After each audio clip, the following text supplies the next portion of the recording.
Welcome to Indigenous Coffee Talks, a place for live conversations with interesting people from all over the world. And what they have in common is their passion for Jesus and a great story about sharing the good news in the digital space. In each episode of Coffee Talks, we introduce you to someone who is passionate about using their digital footprint to help bring the gospel to where it needs to go. Through these conversations, we want you to catch a story, grab an idea, and go do something.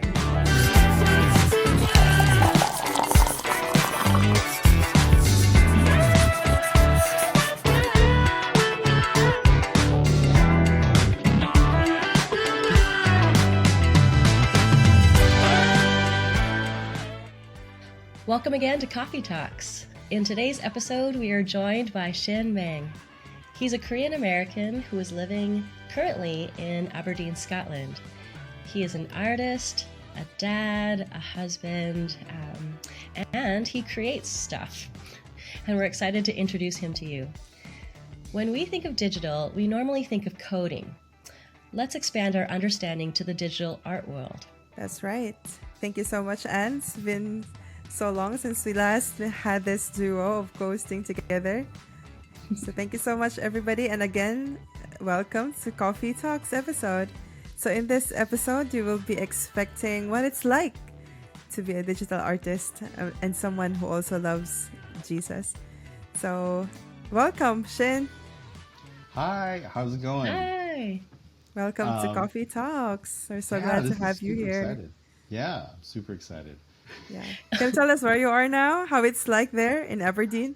So, so I'm in Aberdeen, Scotland. It is northeast of the United Kingdom, and if it says it's going to rain, you probably don't know if it will rain, but it's also going to be super sunny, and you're going to get all the four seasons in one day. So It just doesn't really matter. Every day is almost raining. So you're just like, oh, okay, it doesn't really matter. I'm just going to go outside. Is there a favorite thing you have about Scotland? Oh my gosh. The people are amazing. They're super friendly. I really like haggis. It's like their like traditional food. It's sheep. It's amazing. And the accents are so lovely and amazing, and just people are really friendly. I love Scotland and the nature. The nature is so beautiful. I could just go and just see the mountains, the beaches, see whales and dolphins. And yesterday I saw seals just chilling on the beach. Are you going to pick up a Scottish accent? I'm trying. You know, there's all different kinds though. So there's Doric, and that's the Aberdeen accent, and so there's all different kinds of accents all over the United Kingdom. So I'm just trying to figure out which one I want to choose. It's a good That's problem. Awesome. I. That's an example. I'm just trying to figure out a Scottish a line, but now nothing's coming to me. Sorry. Oh, Well, no, it's okay. Today is Dreek, as one would say here. So Dreek as in like a very not nice rainy day. That's awesome. I'm going to start saying that. All right, so can you tell us about you and who you are, where you grew up, and what was it like? Oh yeah. Gosh. So I was born in Korea, but basically moved to the States when I was 6 months old. So I just grew up Korean American parents, immigrant parents, trying to get by and all that kind of stuff. I grew up in New Jersey, Bridgewater, a little bit of Plainfield, New Jersey, mostly central New Jersey. A lot of New Jerseyans say it's only north or south, but I'm from the central, the middle of New Jersey. Grew up there till 20 something or so, and I lived in Connecticut for a little while and lived in Cambridge, Mass, right by Harvard Square. I was there for about seven years or so. But yeah, I grew up.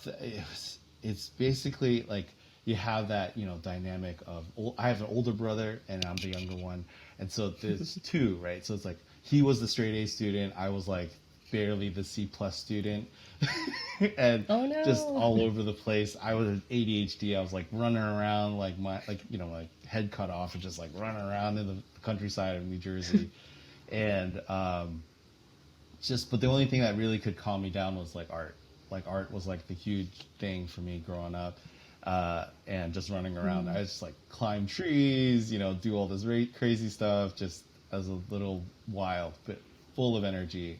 Really like, yeah, and then grew up with that, and then my parents just were just like I want my kids to be safe and have like a secure life, and because my brother was, the straight A student, I was like, he was, like he's going to be a lawyer or doctor or dentist or whatever, and I was like, oh, I don't know about this one.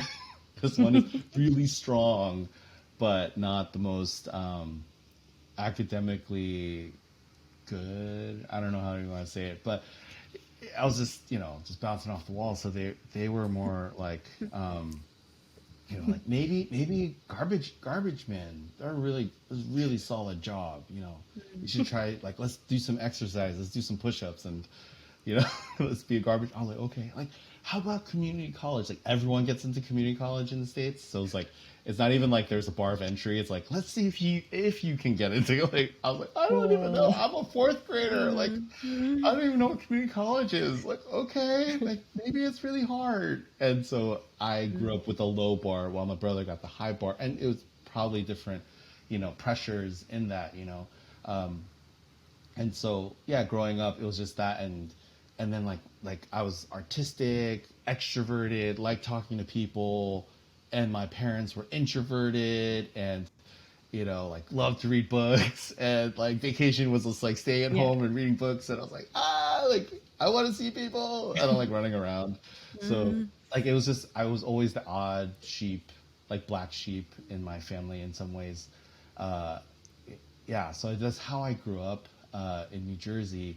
I went to Rutgers University. I was in mechanical engineering. I think it's been a long time since I was there, and because I love to draw, it was like this thing that I just did. My parents are super against it as like immigrant parents. They're like security and all this stuff, and watching their friends' kids pursue art and failing, that also like kind of fueled that fear in many ways. And so when I went to uni, like it was just me and I could do whatever I wanted. And my neighbor, her boyfriend, Nick, he was the most, and still is to my mind, one of the most amazing artists I've ever seen in person. And so me and him, he was tagging in the streets of New York.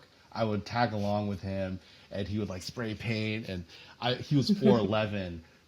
He said he was 5, but he was really tiny. Like he was this tiny Trinidadian guy, and so I would put him up on my shoulders, and just like he would to reach certain parts and stuff like that, and we would run away from the police. We definitely jumped into a couple of dumpsters here and there, just to hide, and and I had like this huge, like basically it was like a 1 year like art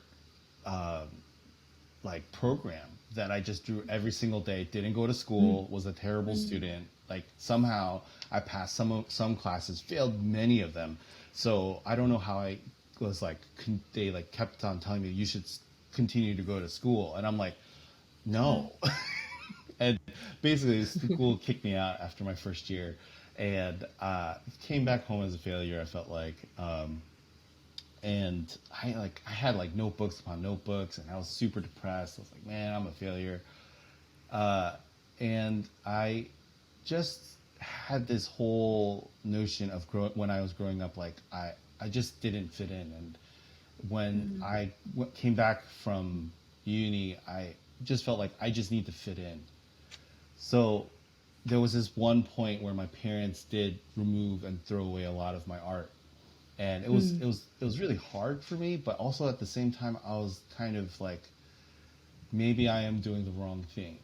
And so to like appease my parents, I was like, you know what, like I'm going to not say I'm an artist anymore. So some of my friends, like when I met in like from 2003 on, didn't even know I was like from like 2003 to 2010. They didn't know I was an artist because I never said I was an artist.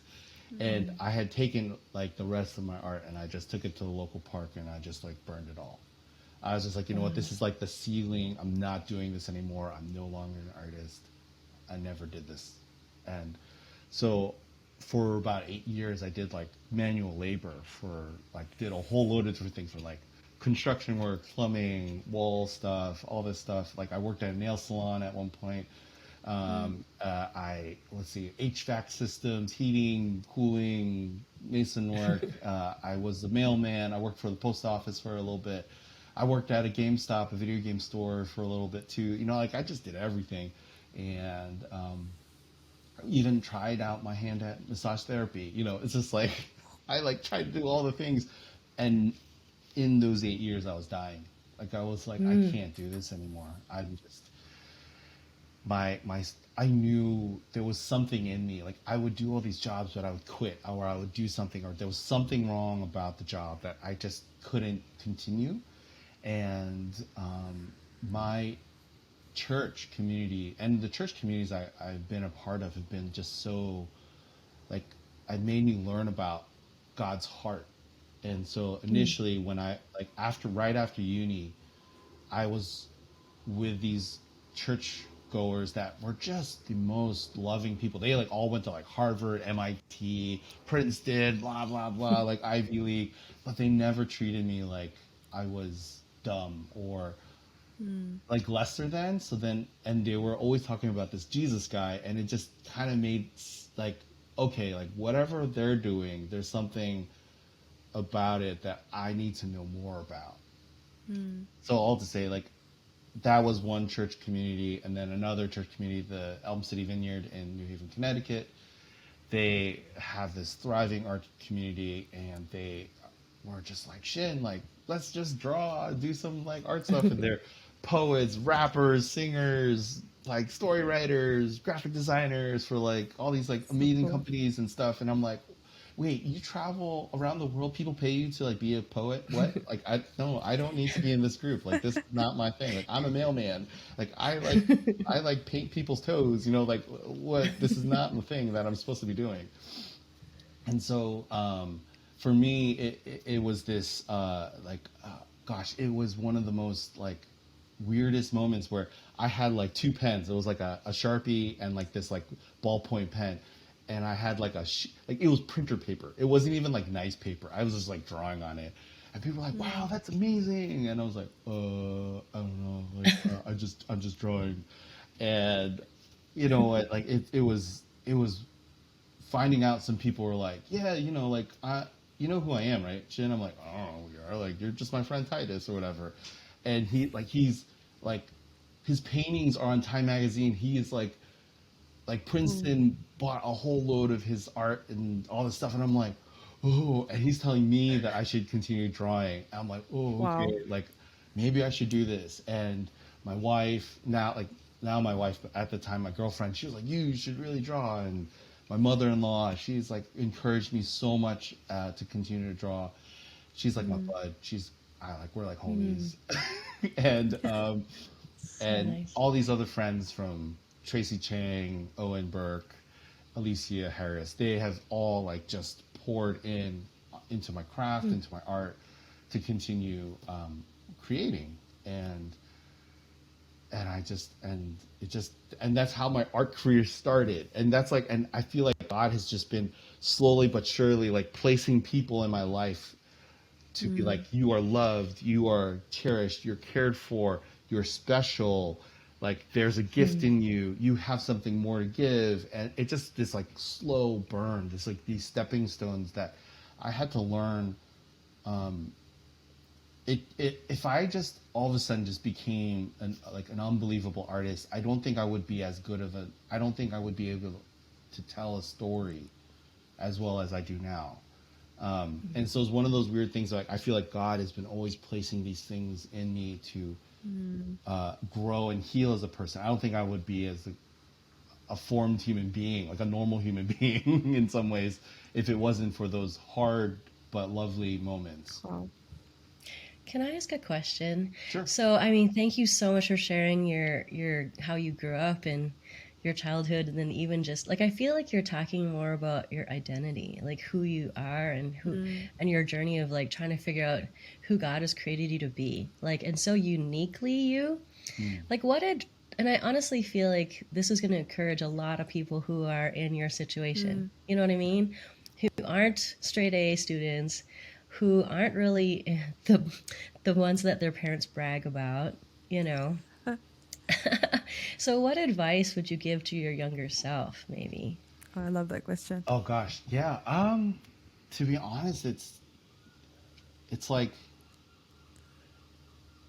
I I think it's like to know that everything will be okay. You know, I think, and that like there is a plan.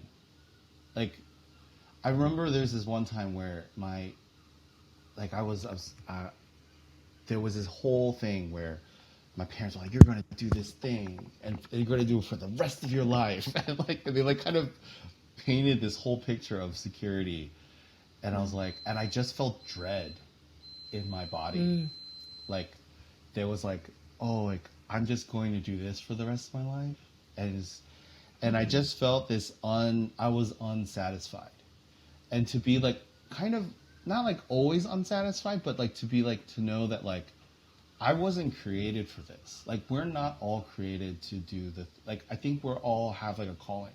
We all have and like for some people like in the Bible, like it took like I took always solace in like I never really enjoyed David in some ways because he's just started so young and I was like, oh no, that's not me. But like Moses, you know, Abraham, all these folks in my life, like it like are like Jesus started at 33 and I'm like 20 something. I'm okay. I'm okay. You know, That's and, true. you know, and like he died at 30. Oh, well, he probably started at 30. So I was like, you know, I'm not 30 yet at the time. And I was just like, okay, I'm going to Yeah. do this thing. And I think it's like pursuing and being persistent and praying. I think it's one of the things I remember like praying in community. You know, I remember this one very prophetic guy.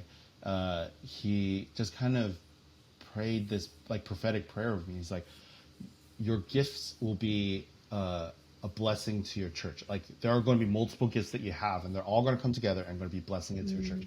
And it made no sense to me whatsoever. I was designing like these doors for my dad's engineering firm. I was working kind of as a nail salon technician, and I liked prayer. I was doing prayer ministry. All these three Wow. things, all these three things are come together and blessed. I'm like, I don't know if that's going to be the thing, but that was such an encouragement for me that I kept on asking that question, like, are the things that I'm doing right now a blessing to the church? And so, you know, being in a community that hears and listens to the Lord, or even like hearing from the Lord yourself. Like I'm a charismatic, so I'm just like, you know what, like the Lord speaks and he speaks loudly.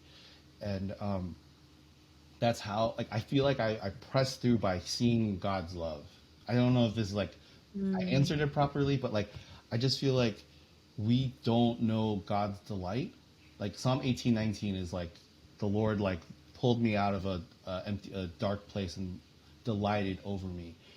As a paraphrase. So if you like people are going to like say stuff like I'm sorry, I'm sorry, I don't really remember. I should remember it. But basically, like the delight. Like are we delight? Do you think that God delights over us? And if not, then what? Like what's holding you back? What is? Maybe we should ask God. Like how are you delighting in me today? And I think that's really important. I think people just don't know that, and I really felt it, and I continue to feel it. But like as I was going through that artist, learning how to become an artist, calling myself an artist, like it was the delight, and learning that like God really wants good for me. Maybe I need to continue. I love that, where even if you are in the middle of something and you cannot see what's ahead, you are really getting the comfort from there, and like everything is gonna be all right. I love it. So I think if you do not continue, you won't be able to be blessed with what you have how we got to know you through your art and through your medium, which is digital. But I'm curious, right, Shin? You said you were inspired by someone who was doing art like that was featured in Time magazine. But for your case, how did you get to find digital, or how did you decide that it's the medium that you're gonna be pushing through with? Yeah, I mean, so one of the things, I mean, that's a really great question, first and foremost. Like, I think it's not, I think digital is not for everyone, but I think for me, it was a good medium for me. So, like, my friend Tracy, she paints and she uses oils and all these, like, acrylics and stuff like that. And I think it's beautiful. Like, her stuff is gorgeous. And she's a part of galleries and blah, and like, she's great. And my friend Titus, like, he's in galleries and all that stuff, and I'm like, I just didn't feel like it was. I was like, I don't want to. I want everyone to have access to my art. I don't want people to have it just on, like, I took a screenshot of it or I took a photo of it or whatever, and then they just get to, like, look at it, like, vaguely, and not get to see the details or the texture or whatever. And and a lot of the people that has been blessed by, like, I've been blessed by, and who really purchase and buy my art are ministers and pastors and the church itself, right? And they're not rolling in the dough. They're not rolling in cash, right? They're oftentimes, like, strapped for a little bit. And, like, if my art can be affordable, like $20, or even some like phone cases are pretty cheap too. So, like, I want people to have access to look at it and to have them be, like, engaging with the Lord, having a conversation and dialogue with the Lord as they're looking at it, as they're meditating on the piece. There's one piece called "The Lord is My Shepherd," and it is about God as the Good Shepherd, and based on Psalm 23. So then, if you look at it, you're just like, oh my gosh, this is, like, I didn't notice that there's these little sheep on his collar and all this stuff and all of these different pieces all over, like the anointing of oil on the head, the tape, like, there's all these different things that, like, Easter eggs, I would say, in the piece. But as you're, like, contemplating and just looking and meditating on the piece, you're meeting God. I think it's like, what even though you read a passage once, doesn't mean you're going to read it the same the next week or a month later. It evolves because you evolve, and God is speaking to you through that. And I feel like my art sometimes and oftentimes does that. And I want people to have an art piece in their house, to have something that make their house beautiful. And so that I don't really want to be, like, super rich. Like, I don't really need to be. And the Lord guided me to this place to bless the church, not to be super duper rich. Like, art pieces, like the piece that I shared with you guys, "The Darkness Has Not Overcome Her," is a piece that I didn't win it was for a competition, and I didn't win it. And I was like, that's fine. I was a little bummed, but, like, to be honest, like, there was a part of me that was like, I should be, like, in the finalists or something like that. I'm like, oh man.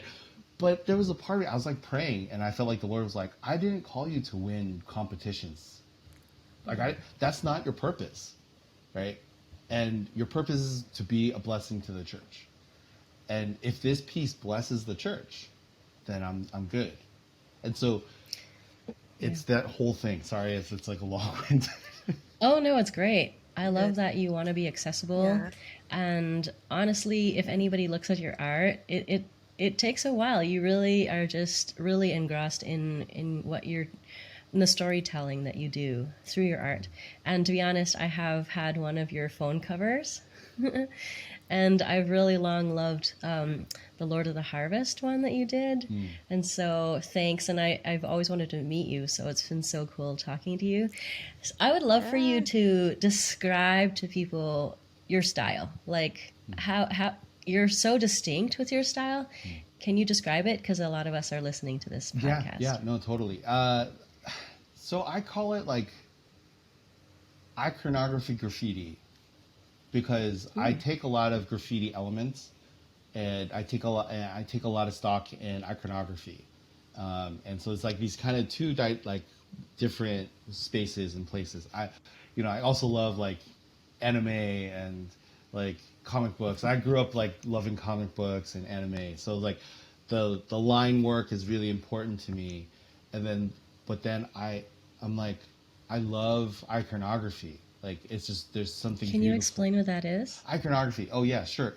It is the art that the Eastern Orthodox and Roman Catholic Church use to remind people like who these important people are in the church, or been a part of the church, and that you are a part of a larger family.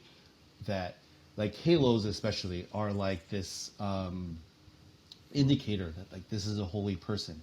But like in the Eastern Orthodox Church, they're oftentimes say the halo is like a window into God's heart. So like you go to the priest and say, "Who is this person? Like I'm illiterate. Tell me who they are." And then they're like, "Oh, okay, it's so and this person, and this is what they did, and this is how God worked in their life," and it gives us a window into God's heart. And so I always love telling a story of like how does God's heart get expressed out of these art pieces, and iconography is this huge important piece to to what I do. And that's why I love the little details in there, because it's the part of the larger story. Like, the Bible is full of like these small little details, but it actually accumulates to a large, beautiful, redemptive story that has a beginning, but also has like conflict and a climax and an end, right? And like we're a part of that story even to this day. So yeah, like I love iconography.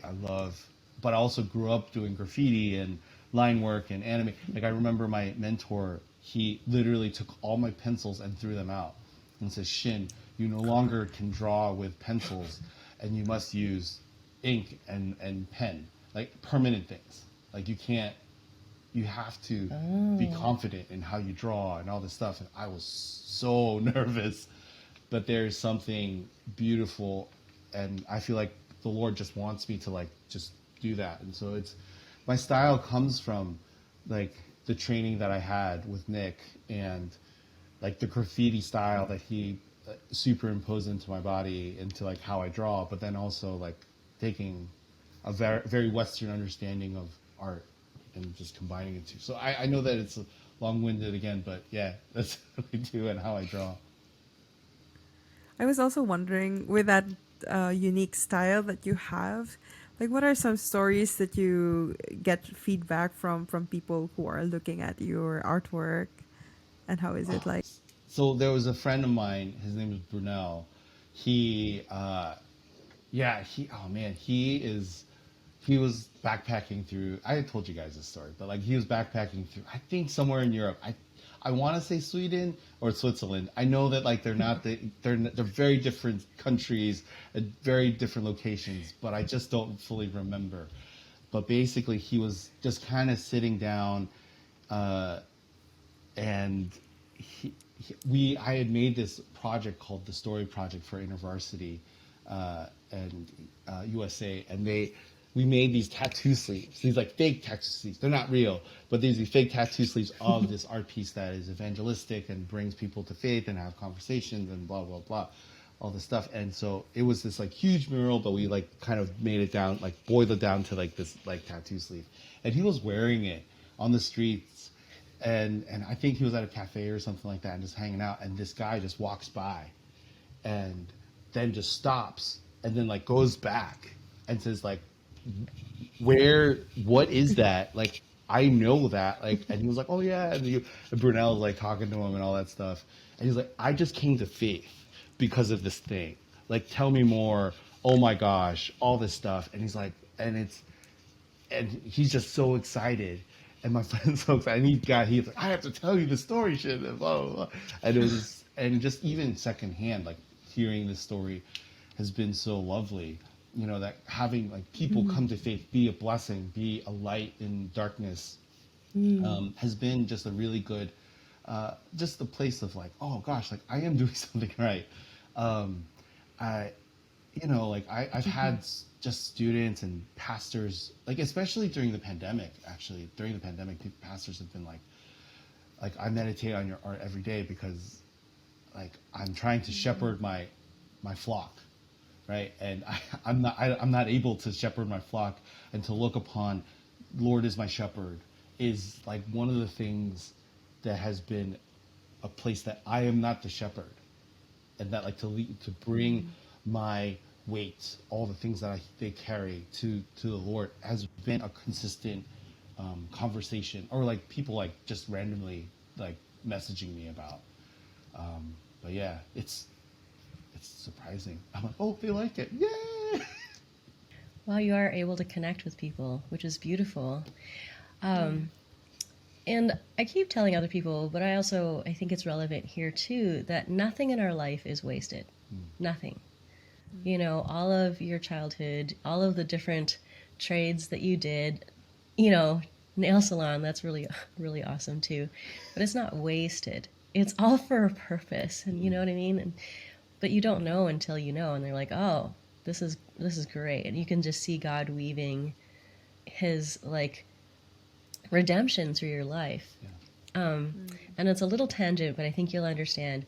There's this lady who actually did her PhD at St. Andrews, Scotland as well. And she focused on ordinary time and how she looked at the life of Jesus and the 1 to 30 years. It was his ordinary time. He had a little stint at like 12 years old or something in the temple, and then he went back down just being an ordinary person. But we obviously celebrate and highlight the last 3 years of his life, and like the Gospels are written about, and many books are written, and we study all of his life of what he did the last 3 years. But really, God was doing and like a wondrous work in Jesus in his 1 to 30. But it's not celebrated. But it is so foundational to his ministry. And that's what she did her PhD on, was ordinary time. That when we think that we're not great or famous or doing like glamorous work, that's really when God is like building that foundation in our lives, and it's actually good. And so to not diminish that or devalue that, but really value that. And I just see that so much in your life, Shin. Oh, thanks so much. So thank you. I was wondering, do you have any advice or a challenge for our listeners from what you've learned? I mean, the challenge is, okay, so there's this saying that my church has, or the church in New Haven, they say, be comfortable with being uncomfortable. You know, so there's this, it's a place like where, you know, like we want, like kind of like what you're saying, it's like the normal time. It's like when we just want, like if we literally want like a genie to be like, hey, like I want this wish, I want to do this thing like right now and blah. And like I want to be, again, people ask me like, oh, you're talented, you're so gifted, or with art and blah and all this stuff. Is like, no, I practice. Like I draw every single day. I practice. I do the work, right? And so to be uncomfortable with like, today my hands I drew like 1,000 hands, and they like only like 5 of them were okay, right? And it's like I'm okay with that, and to be okay, and to press in. I feel like it's the challenge is to also ask the question of like, what do you want? Like, what is your dream? And what is like, and have you even brought that to Jesus? Have you brought that to God? Like it's, you know, like everyone's like, I want to be an Instagram influencer or whatever. I'm like, is like, I mean, I don't think that's a problem, but it's like, is that what God wants you to be? Right? Like, what is God, like maybe God's calling you to be a farmer. And that's cool. That's fine. I love farming, you know, like, but what is it? What is that thing that makes you slightly uncomfortable and makes you want, like, but God wants you, like I want people to like present like, God, this is my dream. Is this the thing that you want me? And, or if not, then what is the thing? What is the real thing? And I feel like I had gone through like so many ups and downs and lefts and rights, but then to realize like, yeah, like, you know, that's like, what do you want? what does God want for you? And those two things have to come together. Versus like, oh, like my parents told me to do this, or I feel like God's calling me to do this other thing or whatever, but like you really haven't checked in with him, then I don't know if it's the right decision. And I challenge people to do it, because for me, my relationship with my family, everything kind of comes together when God's in the middle of it. When God, like you're saying, God, like this is my life. What do I do with it?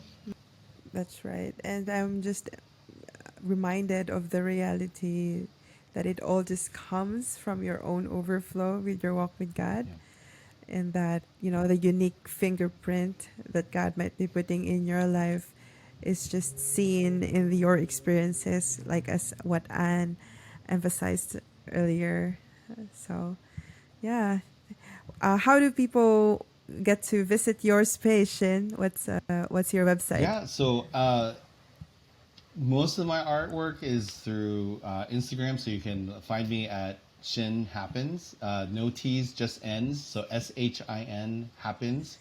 That was coined by a friend of mine, David Roos, and It's brilliant. and it's just like, all right, let's do it. It's really And my website is shinhappens.art.